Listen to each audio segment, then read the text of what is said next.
Pada kali ini saya akan menjawab pertanyaan terkait dengan tanah yang belum bersertifikat. Ini dari pasca titik. Sore Pak Jun, izin bertanya.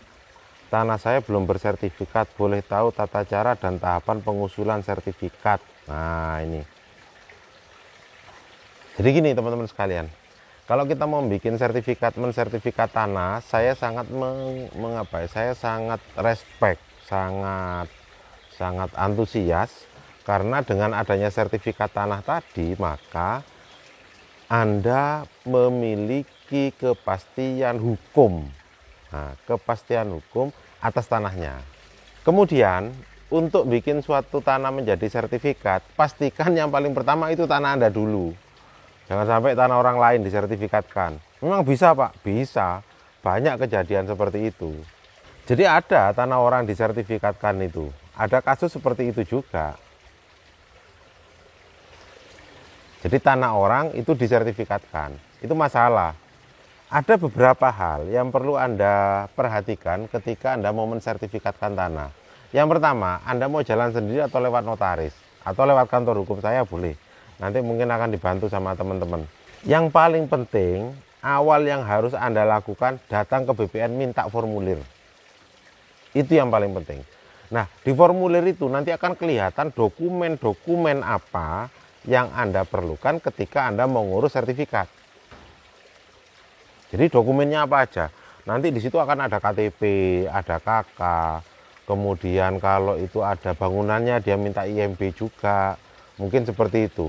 Kemudian ada beberapa hal-hal yang berkaitan dengan status tanah, seperti surat tentang daftar riwayat tanah, itu kalau diperlukan. Kemudian nanti minta PBB, jadi banyak. Nah, yang paling penting datang ke BPN, minta formulirnya. Jadi Pak, saya mau mengajukan permohonan sertifikat, formulirnya mana? Nah, di formulir itu akan ada kelihatan nanti. Jadi surat-surat apa aja yang Anda perlukan ketika Anda mau mengurus tanah. Nah, kemudian misalkan tanah masih atas nama orang tua gitu ya. Nah, itu diperlukan, misalkan orang tua udah meninggal, diperlukan waris. Jadi dasar perolehannya itu yang paling penting. Dari mana Anda dapat tanah itu?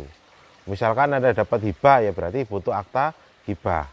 Karena yang mendasari sertifikat itu adalah akta. Apakah akta jual beli, Anda dari mana kalau jual beli? Kemudian apakah dari hibah atau dari waris dari orang tua? Itu seperti itu. Kemudian nanti di sana juga banyak formulir-formulir. Contoh formulir tidak sedang bersengketa. Nah, itu juga ada nanti di situ. Nah, itu Anda minta semua. Jadi Anda datang ke BPN minta itu semua. Nah, itu ada kok, mereka udah siapin. Kemudian terkait dengan masalah biaya. Biaya itu kalau Anda sebelumnya belum, berarti kan belum bersertifikat. Nah, itu ada namanya biaya BPHTB. BPHTB itu pembayaran biaya perolehan hak atas tanah. Jadi seolah-olah Anda beli tanah itu kepada negara, itu loh. Jadi ada namanya BPHTB. Kalau EMB itu kan wajib karena Anda menggunakan tanah itu gitu. Tapi kalau ketika Anda mensertifikatkan tanah itu, maka ada namanya BPHTB. Nah, itu jadi seolah-olah kita belilah kepada negara itu berapa tanah itu. Itu ada. Dan besarnya lumayan. Tergantung dari perda dari masing-masing, itu ada aturannya. Jadi yang penting ketika Anda mau mensertifikatkan tanah itu, yang paling penting adalah tanah itu memang punya Anda. Yang kedua, datang ke BPN, itu langkah-langkahnya. Kalau Anda mau sertifikat sendiri, datang ke BPN. Datang ke BPN dalam artian nanti minta formulir. Nah, di situ akan kelihatan data-data Anda berapa nilainya, berapa biayanya, itu ada semua kok. Tetapi kalau Anda pengen simple, pengen gampang, datang ke kelurahan tanya, ada PTSL enggak? Dulu namanya Prona. Ada PTSL enggak? Program PTSL. Pendaftaran tanah sistematis lengkap. Disebut PTSL. Nah, itu ada program biayanya sangat murah. Nah, kalau dulu namanya Prona, Program Nasional Agraria ya. Nah, sekarang diganti menjadi PTSL. Nah, itu murah, paling 300.000 atau berapa lah. 150 atau 300.000 itu murah. Di atas itu Pak pungli itu namanya. Laporin aja. Kalau Anda sekarang terima ada yang ikut program Prona, ada biayanya ya. Biayanya berapa coba diinfo ke saya lewat kolom komentar. Berarti kalau melebihi itu pungli. Anda minta aturannya seperti ini Pak.